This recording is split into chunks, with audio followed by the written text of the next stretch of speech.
All right. Good Tavach, Shavua Tov, a good week to one and all. We are in a very special week. Parshas Lech Lecha. Every single day we get to live with Avram Avinu, Abraham, our forefather. First Parsha was Adam. Pretty good. I mean, after all, man's handiwork. But the Parsha ended off not so great. God not appreciating humanity and wanting to destroy humanity. In fact, next parsha, last week, Noach, God destroys humanity, saves Noach and his family. And so not so uplifting. And the end of the parsha, though, was the birth of Abraham.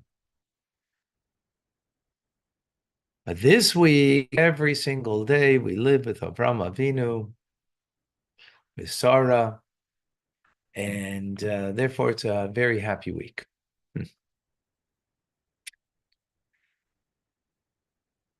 He begins his life by being called Avram, without a hey.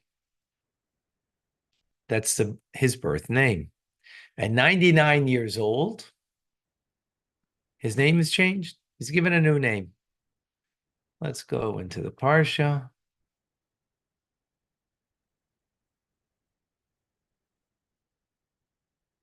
There. Beautiful.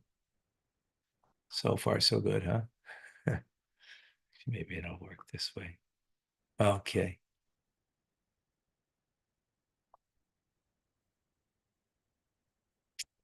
This week's Parsha, God says, your name will no longer be called Abram. Your name will now be Avraham. Why? Because I have appointed you father to the multitude of nations. Av Hamoin. The word Av Hamoin. Av, right? To nations I've made you, right? So Rashi explains, what's the connection over here? Okay, just it. Bring no attention to yourselves. Just sit. Attention is to the Parsha.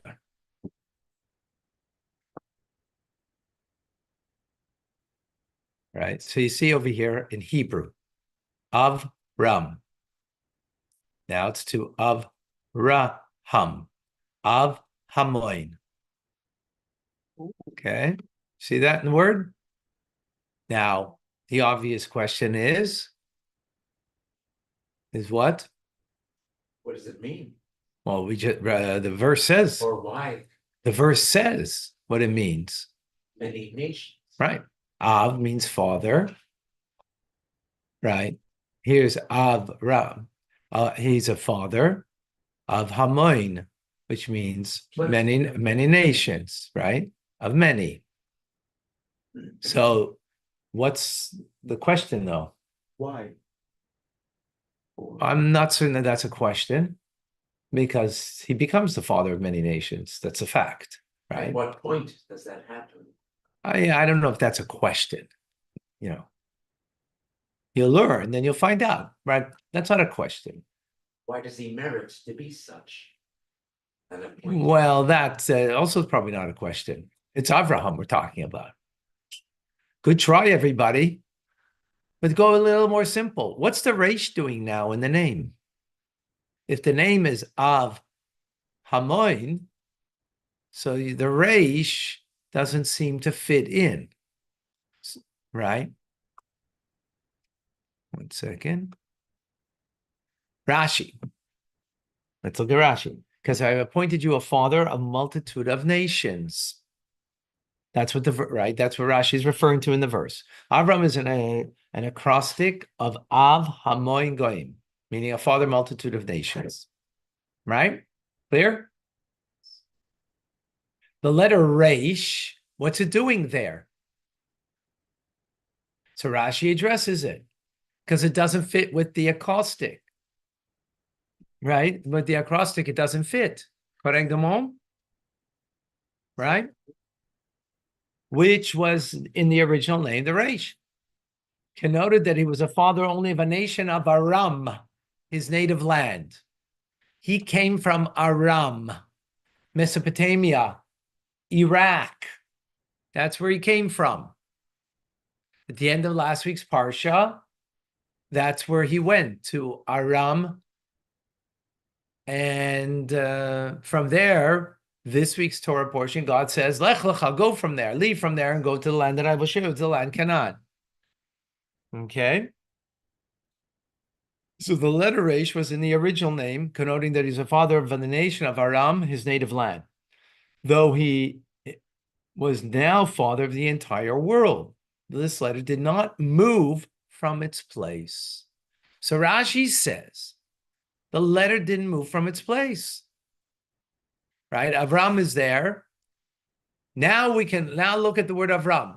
Avram means of, father, Ram. Of Aram, where he came from.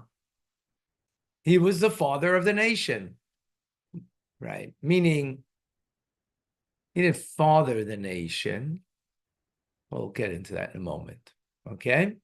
Now he becomes of Raham, right? The hey adds to make the word Hamoin, an acronym for it, right? It's not the full word, but it's saying that he's a father of a multitude of nations. Correct? Is that clear? So Rashi is then addressing why the Resh is there. So what did Rashi say? Rashi said the Resh was in the original name, connoting that it was a father only of one nation, Aram, his native land. No, now that he's a father of the entire world, this letter did not move from its place. That's Rashi. Is that clear? What Rashi says? Yeah, we're good? Okay. Sorry to hear that you're so good about this, because you should have questions. What about the place named Haran also? Right, but that's not maybe the city. That's not what the reference here, right? Aram is the region, right? It's the region, right? It's the region. Okay. Is that where the language Aramaic comes from? Aramaic? Could be. I don't know. Could be. Not certain. Maybe. Not certain. Okay, we're good. But Rashi doesn't seem to answer the question, right? He seems to leave it as a fact that the Resh remains here. Like, he addresses it, but now it's a new name. It doesn't fit in with the new name, right? We're going to see as the class unfolds why this letter remains there, right? And Rashi indeed does answer the question. But with this, we have three questions that in Rashi we need to appreciate. Let's go back to the Rashi. Rashi is telling me what over here? That the name Avram means a father of Aram, right? Where he hailed from. Why does Rashi assume that it has a meaning, that name? Where does he get it from? The name Avram, where does he get from? The verse itself says it, right? Rashi didn't have to, let me figure out what this name means. No, Torah tells it. God says what the name is, what it means. Avram, God doesn't say what the name is, right? We have many names that, in the Torah, and they don't have a meaning to it. Torah doesn't ascribe a meaning to it. Torah didn't ascribe a meaning to Avram. Why does Rashi do that? And if Rashi is convinced that this is the meaning of his name, why are you telling me it now? Why don't you tell me last week at the end of the Parsha when his name was first introduced? I only hear. Questions clear? Don't think of an answer. Make sure you get clarity in the question. I see you trying to seek an answer to it. Don't seek an answer. Let it bother you, the question. If the answer comes to you, fine, but you have to seek it. First, make sure that, hey, yeah, that makes sense. The only way we know that the name Avram means a father of Aram is in this Rashi here. We don't know it previously. The Torah doesn't tell us. Rashi tells us. Well, if that's the meaning, if you're so convinced that that's what's the meaning, that itself is a question. How do you know that that's the meaning of his name? Torah doesn't say so. If you're convinced, then why did you tell us this earlier? Good? Question's good? Yes. Yeah. And Rashi uses an unusual phrase over here. Look what he says here. The letter Reish was in the original name, connoting that it was a father only of a nation of Aram, his native land. He was now father. The letter did not move from its place. Well, obviously, unless you remove it. So why don't you say the letter wasn't removed? What do you mean the letter wasn't moved from its place? It's a funny language, unusual way to describe a letter. Like, as letters happen to move? No, you remove them, they move. It's a funny way to express that. The letter wasn't removed. It wasn't that it did not move the letter. It's as if it's a heavy letter, couldn't move. Right? It sounds funny. Is that clear? Now, if you want to see it in writing, the questions, there they are.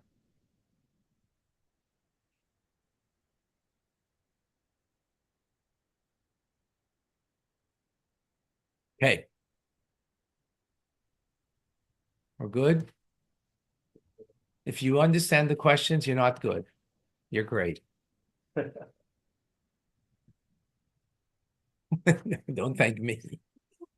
Letters do move from their places sometimes? Well, Again, Rashi is very exacting in every word that he says, as we learned last week, right? So Rashi is using this term for a reason, but that's our question. What does he mean? It would be a much more normal usage of language to say that the letter wasn't removed. right. That's the point, right? That's all. So he's very precise in why he's using that term, which we need to understand. What's the precision in it? That's all.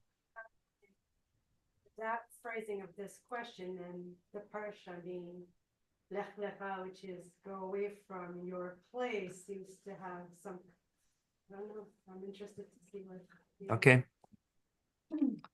Maybe it ties in. Maybe. Okay. Let's move forward. Okay. Now, who gave him his name?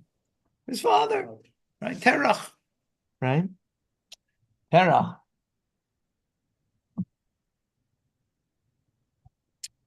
Did not attribute any significance to his name, right?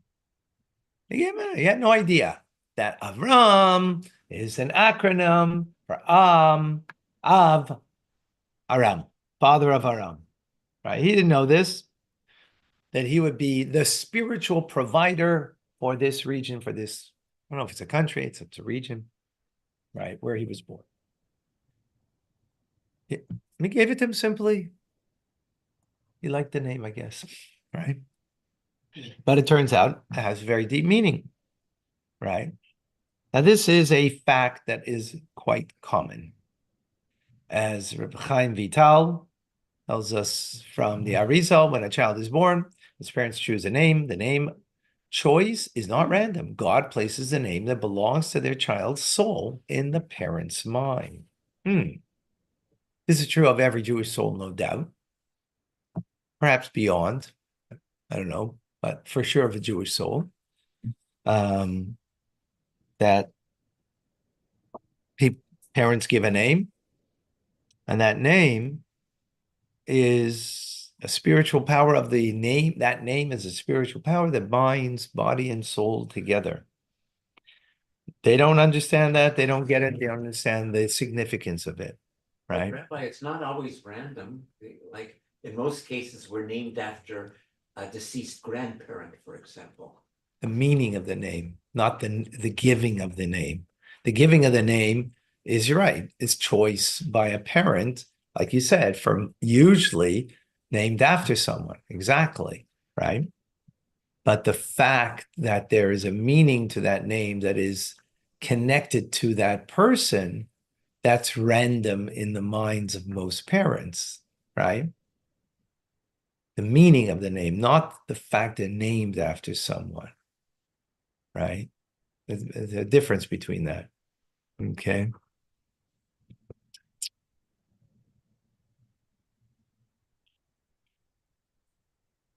So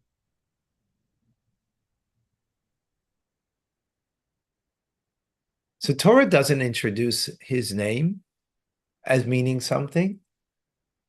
Came from Terach, right?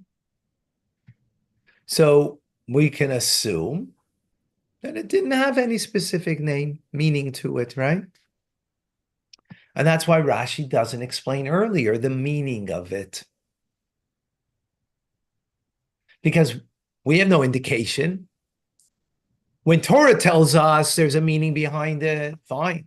The Rebbe in 1947, he went to France to pick up his mother who had escaped out of Russia with many other Hasidim in the famous Great Escape in 1947-48. Hundreds of Hasidim managed to escape communist Russia, Stalin's Russia. The Rebbe went to pick her up in Paris and bring her to America. The famous Fabringen, people were there, and the Rebbe went by everybody asking their name and explaining the meaning behind their name and that how that attaches to them. Is there a meaning to a name? Yes. But that's when the Torah tells you, or the Rebbe tells you the meaning behind it, and how that is significant in your life, right? So, but there is significance. We're just not aware of that necessarily, the significance, what it means for us. So with this now, we can understand the earlier question, why Rashi did not explain this earlier. Well, because Terach gave him the name. No one knew the meaning of it. We only became aware of the meaning of his previous name when God changed his name. That's how we became aware, right? Yeah. How do we know at this point? How do we know? Because God did something peculiar. What did he do? He called him Avraham, and it means of Hamoin. What did he do? What did he do, though? What did he do? Rephrase the question. He's giving him an entirely new name, right? Correct? But for who? Yeah, absolutely. Right? Giving an entirely new name. But what did he seem to do? He added it onto the name that was already there. Yes, he left something of the previous name. He left the resh there. Right? 20. In other words, if there's no remnant of the previous name, what would that tell us? The previous name didn't have any specific meaning to it. Or at least we can't attach to it because we don't know. Torah doesn't tell us. No prophet told us. No sage told us, right? No Rebbe told us, and God didn't tell us in the Torah. But the fact that he now leaves the letter Resh, that has no place in the new name, means that there's a remnant of the previous name that still exists in the new name. Is that clear? Yes, Rabbi. Okay. Yeah? Let's see in the words of the Rebbe.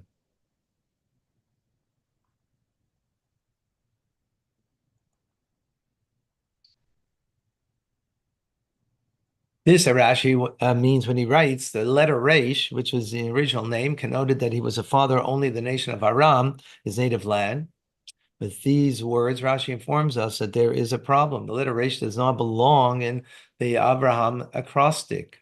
its presence in a new name tells us that the name Avram also has meaning, a meaning that is consistent with the meaning of Avram, father of a multitude of nations. Because he's keeping some of the previous name, so it must be something similar to the new name, the old name. And therefore, that's why he's keeping it. Right? Is that clear? The logic there? Simple logic, what I just said. Should I repeat it? Should I repeat the simple statement I just made? Yeah? No, it's okay. You got it? No. If you didn't get it, then I have to repeat it. Clear as a By all doggy means. day. Huh? By all means, Rabbi, please repeat the concept. So, how many fingers do I have up? Follow carefully.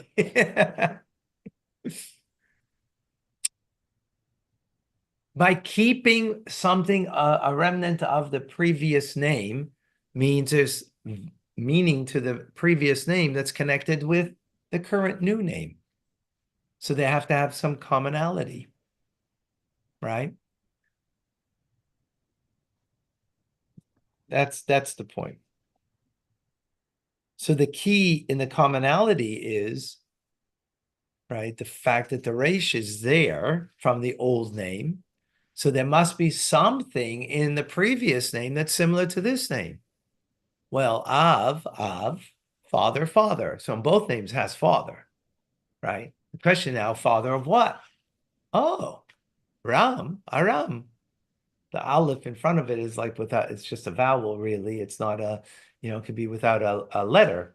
So it means, oh, so Rashi is deducing because God leaves the resh from the previous name. So the previous name means it's connected to the current name, right? So there's a commonality between the current name and the previous name. The current name, we understand what it means because God said so, right? Av Hamoin, Avra, right?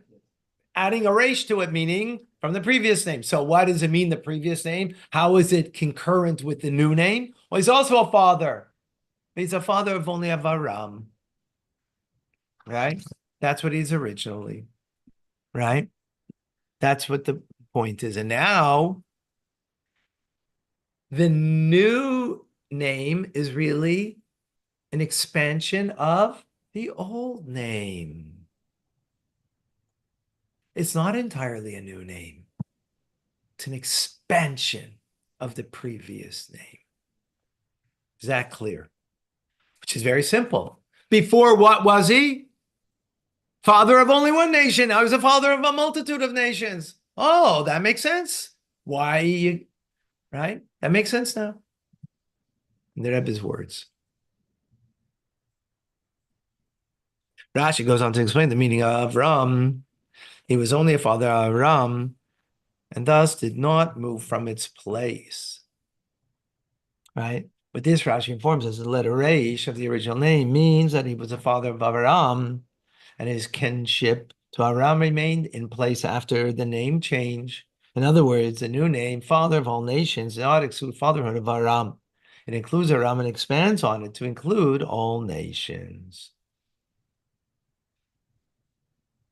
With this, now we understand why Rashi uses the funny phrase that the resh didn't move from its place, right? Instead of, it wasn't removed, right? Why? Let's take an analogy. I hope everybody has our calendar. And if you don't, please, we have. How does a calendar work? We just now come into a new month. What do you do with the previous month? You kind of like turn it over. Some people even rip it off, some calendars, and you discard it, right? If you have a planner planning your year, planning your life, do you discard last week? No. You build on it. Not only you build on it, but you kind of hope that last week will be relevant this week as it becomes a progression, right? Life should not be like a calendar where you get rid of last month and now you just in this month and everything last month is gone. Life should be like a planner that you're building. You're building from month to month You're building on what was previously there, right? So whatever you accomplish now is based on what you accomplished before. And even what you accomplished before is still current in your world now, even though it was a previous accomplishment, right? That's the way to live life. We have an election coming up in a couple of days. And I'm sure of all the promises that, everybody is making to get elected, they're not running a planner of life. It's going to be a calendar. Throw it away. And now I'm in office. I'll do as I please. Right? Once I get elected, whoever got me there is long forgotten. Right? Unless I need them, of course. But otherwise, long forgotten. And that's not like a planner. But when you marry off your daughter or you marry off your son, did you lose a child? No, you gained a son-in-law, a daughter-in-law, right? Your family, grandchildren, even better, right? In other words, your family expands. Therefore, your love can expand to include more people, right? Not less people. Does that make sense? So Rebbe explains, or the Rebbe explains, right? Calendar you discard, planner you build on each accomplishment. So this is why Rashi uses the phrase did not remove from its place rather than was not removed from it, or the like, even with the letter Resh were erased from the new name, rendering it a new name, Avram, right? It would not imply the cancellation of the meaning of the cancellation of its meaning. Avram's role as a father to Aram would have remained intact. However, it would have implied that the Resh, Avram's relationship with Aram, had been folded into Avram's new status as father to the world. By saying that, it did not leave its place. Rashi emphasizes the Resh remained rooted in place. Avram's role as father of Aram stood out in the new acrostic because his role as father to Aram remained independently significant despite his new role as father of the world. Obviously, if you're father of all nations, you're father of Aram too, right? But then, excuse me, it would have been like a pie. His world was, the entire pie was Aram. But now that the whole world becomes, he's a father of, so he's got to split the pie. So Aram now gets only a small portion. It got lost. His devotion would be divided, right? His devotion would be divided. Wouldn't be able to. But no, when it comes to devotion, right? And that's why the Resh is there to tell us that the devotion wasn't minimized because now he went up and he got a position, a CEO of a corporation, and now you underlings, I forgot about you. I don't need you anymore. No, he was as devoted as he was before to them. He is equally devoted now. Just going to work harder, maybe, but when it comes to devotion, when it comes to love, it's not like a pie that you only have so much of it that you can devote and you can offer your love and guidance. It is total, it's complete, and whatever was total and complete beforehand, it's total and complete now to Aram, no less than it was before.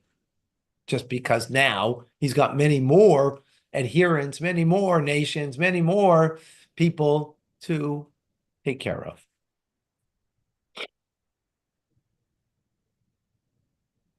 Is that clear? Yeah? Rabbi, it's just been added to his devotion of in terms of subset and set, but it's still not a subset, it's still a thing on its own. Right. But it's just been added on top of his devotion to the okay. Maybe a better way to look at it is like a building, right? You have the You have the ground floor, right? And then you have floors built up on it, right? So you're just building upon something on the foundation. So this is the foundation. So you're not taking away from the foundation just because you have, 10 floors on top of it, right? The same care that you need to take. I mean, that's only a structure. So, the care for the structure needs to be the same, whether it's just, a foundation or whether you have 10 floors on it, actually maybe even need more in a physical way, right? Right.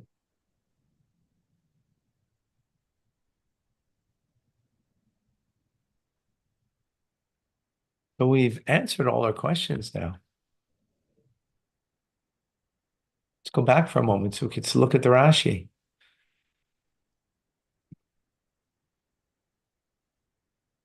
Rashi says, because I've appointed you the father of a multitude of nations, the verse says, right? Avram was an acrostic for Av Hamoin, Goim, even for the father of a multitude of nations. So he needs to address now the letter Resh because it's not part of the acrostic, right? In the new name, which was in the original name, connoting that it was a father only of a nation of Aram, his native land. Though he was now a father to the entire world, this letter did not move from its place. So we had a question, why are you only telling us his name here? What it meant? The answer is because Terach gave the name. Torah didn't give us an indication of its meaning. We have no way to know what it means until now because God left the resh there. He left the resh in his name. So that now gives us an indication that the former name is incorporated in his current name. So there has to be some kind of commonality in it to be part of it. And the commonality, well, Av, it's clear, right? Now the question of what? So what does it mean? Avaram, because that's where he came, his native land. So that's very clear. So we only know it from here. So Rashi only tells us it here. And he uses the term over here that the letter did not move from its place. In other words, his devotion, right? And this is what's really Rashi is like in these words, he's telling us something very profound and very deep and meaningful, which we'll elaborate upon. That he remains devoted, not less, but the same, perhaps more, if you will, because devotion can grow, but it doesn't because now he's got a bigger pie, more people in the family. So more people in the family doesn't mean that you now give less love to everybody in the family. No, you give the same love and devotion to everybody as the family expands.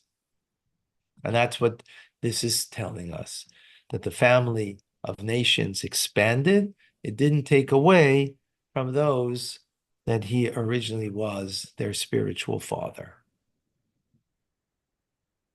That clear? So the Rebbe, as we learned last week, and how do we learn this? In a very simplistic way in the end, right? It wasn't any, what's the word I'm looking for? Like Talmudic, twisted, rationale and logic that, it's a very, very simple process we went through. Okay. To come to understanding now when we look at the Rashi, oh, yeah, that's obviously what Rashi meant to say when he said it. Once the Rebbe took us through the simple process, right? At the same time, as we learned last week in the appreciating the general principles of learning Rashi, that in the simplicity of Rashi is also what we call the wine of Rashi, which we call the mystical, the deep, profound, understanding of things. And what comes out of this is a very important principle that we learn over here, which is very much counterintuitive, because we see that every elected official who becomes greater, or anybody who moves a position to a greater place, the ones who are underlings before, now, okay, you don't have maybe a responsibility for them, but let's say you had a responsibility then, and now you have a responsibility, but you are on, you're now a VP. So of course you're not going to have the same responsibility of the people who were in your small little group that you worked with, because hey, that's the nature of business, right? You moved up the corporate ladder, and therefore the underlings that are not of value to what your position is now, they'll get forgotten. And it's not necessarily wrong in that position. It's wrong, though, to live life that way, that you move on to bigger and greater important people, and you have more influence, and you now, the people who were, lesser, shall we say, of influence that were first around you, that you kind of forget them, right? Kind of forget them. Hmm?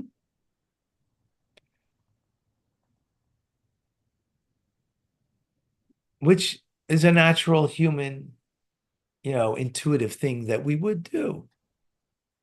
Rashi's coming to, no. The Reish was not moved, doesn't move from its place. The original, who you have connection to, not moved from your place. It's interesting, as a people, it's interesting when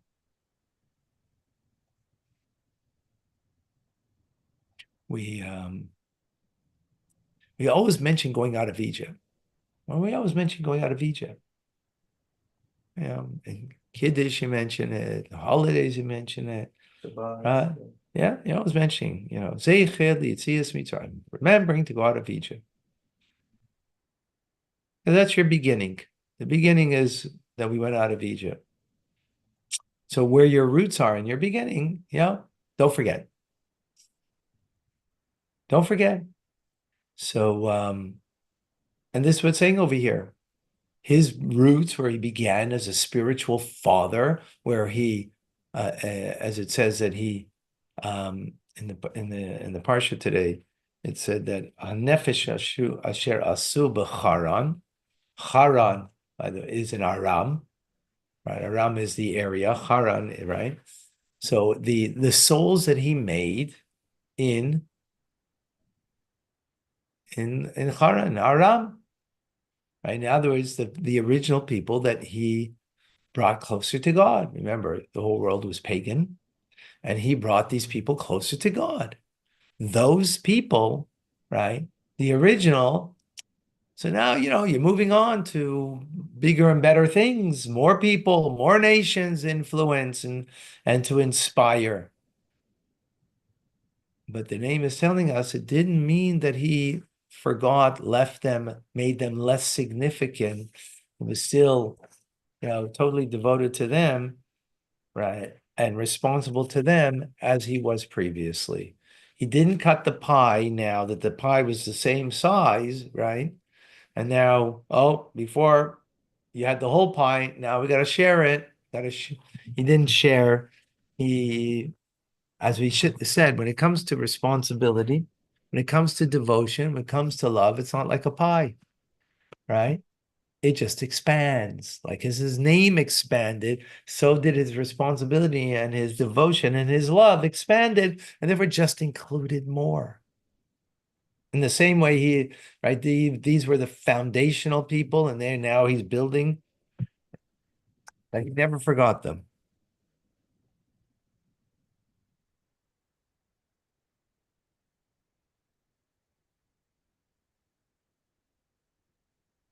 So Rebbe explains.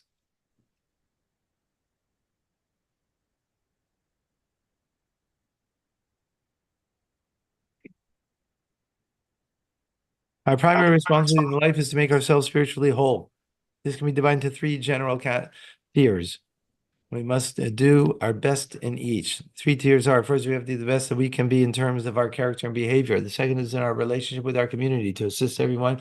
We strive to be the best that we can be and introduce godliness and holiness to our surroundings. The third tier is that which is we are ostensibly not responsible. These people beyond our physical or spiritual reach. However, we must do our best to reach them too. For one is obligated to say that the world was created for me to improve. Therefore, they too are within our scope of responsibility. So first, we have to take care of ourselves. If we're not going to be in a good spiritual place, then we can't help anybody. And then our family, then our local community, and finally, those who are beyond our local community, right? Next. Oh, yes, sorry. Right.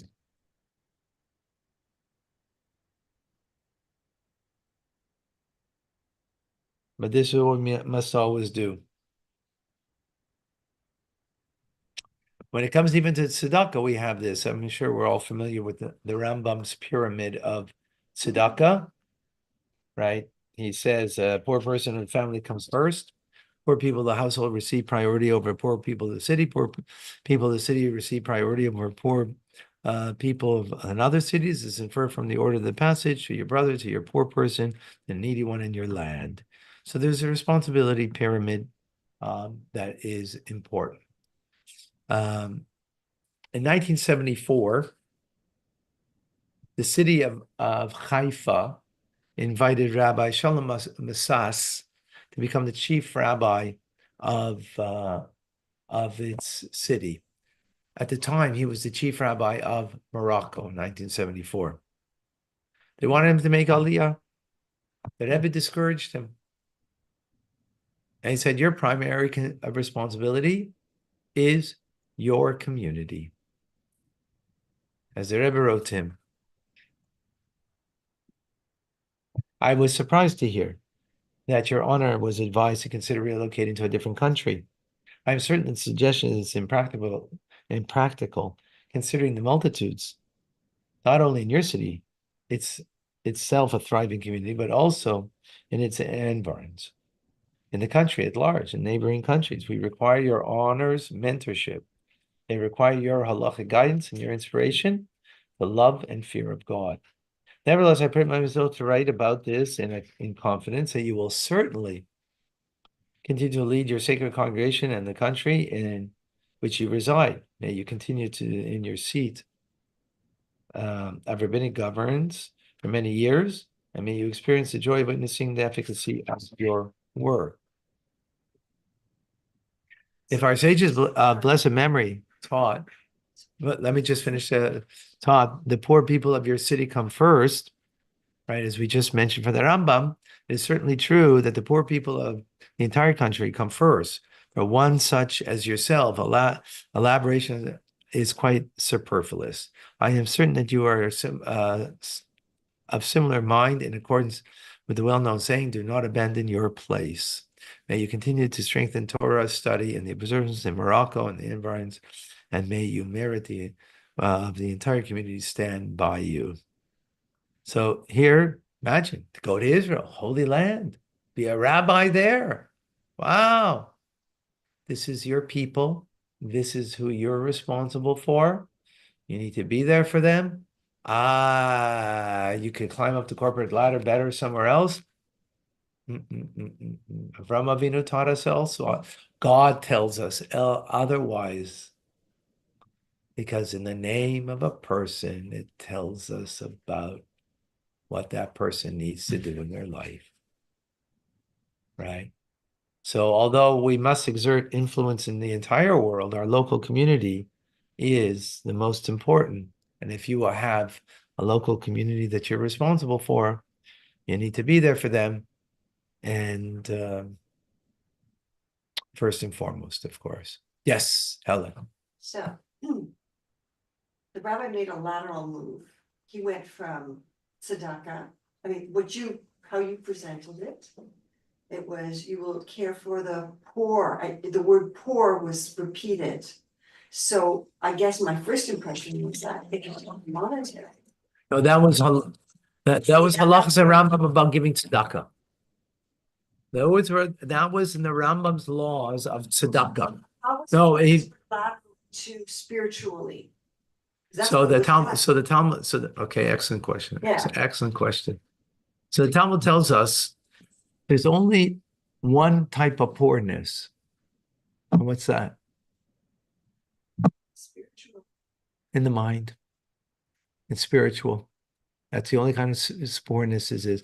As the old saying goes, one person's person's rotten garbage is another person's precious diamond, right?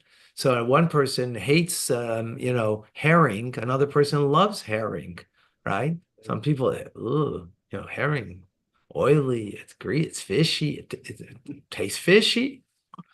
Happens to be a fish, so it tastes fishy, but it sounds fishy, it tastes fishy, it is fishy. Not only that, there's onions and oil. Another person, wow, deluxe. This is it. Can't get better, right? So real poorness is not materially. Real poorness is only of the mind and of spirit. So even though there's halachas about that, but the real poorness is that people who are not learned, people are not close to Hashem, and as of Avram was the spiritual father. When he was father, he was spiritual father. Well, Rabbi Massas was a spiritual father to thousands of Jews in Morocco. And for him to leave his post to become a father of new people, how do you become a father of new people? What's with your people? Now, sometimes it happens, you have to, for whatever reason, right? You have to leave your post, right? As some people in Russia had to leave their post. Even when it came into Russia, the Rebbe didn't leave. If there was a sheikhet that was left in Russia, and he was the only slaughterer that was remaining there, and they only could have kosher chicken and meat because of that slaughterer, or a moil, the Rebbe wouldn't let that person leave if the person wanted to listen to the Rebbe, obviously, right? They're a chassid and want to do what the Rebbe, wants of them. The Rebbe wouldn't let them leave. You're a spiritual father. So he's a spiritual father for these people. And what, you're looking for new children? The Reish was left in Avram's name. Now, sometimes maybe that's what you have to do because of the call of the hour, the need of the hour, whatever certain situation. But that's not the general rule. That's the general rule in the world we live in. You're climbing up a corporate ladder. Oh, I got a chance to go to Israel. I could be in the Holy Land, first of all. Secondly, from Haifa being chief rabbi, then I might be the chief rabbi of Israel. That's a great honor. That ain't a father. That's not a father. Father's not running off to someone else's kids. Right? That's what a father's doing.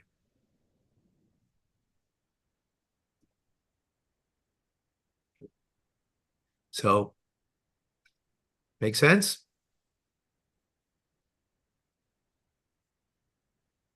Yeah. So, that being said, so Simcha, my wife and I, Simcha, we were just discussing last night, I think it was. And I just came from a shloshim of someone, a mother that passed away, someone that I know like for 40 years. And many people that I know for many years, right? So sometimes they move, so to speak, they move on. But the truth is, and they move on because either they move to another city, so they have a rabbi there, which is an appropriate thing to do, right? You're going to be in a new city, a new Chabad house. You need to have someone there who's going to be your teacher, who's going to be there, a guide, right? So we have many people all over the world like that. But that doesn't mean there's still not, there's still a connection. Of course, based on what their needs are and what they, you know, what they are require. Well, depend on what I personally would, need to be there for them. But need to be there for them. Just how to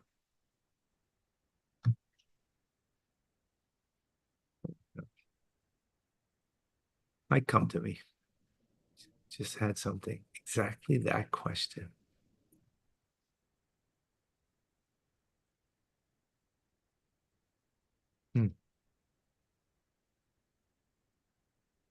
Yeah, actually,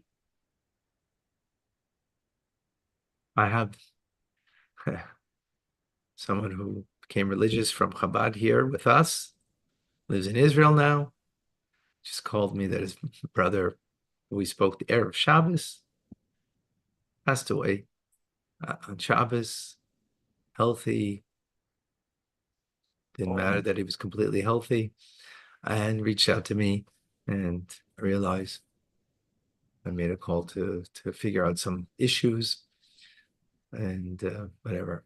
How old was his brother?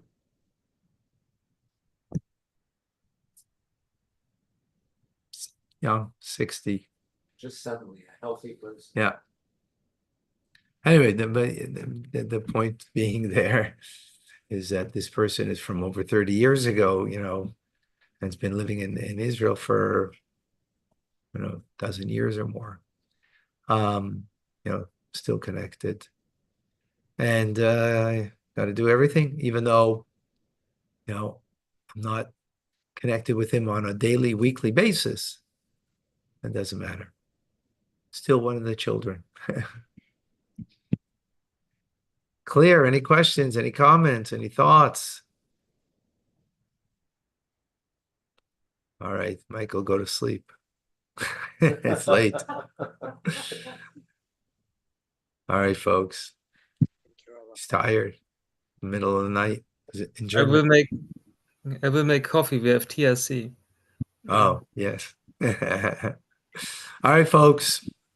Thank you so much. Thank you very much. Time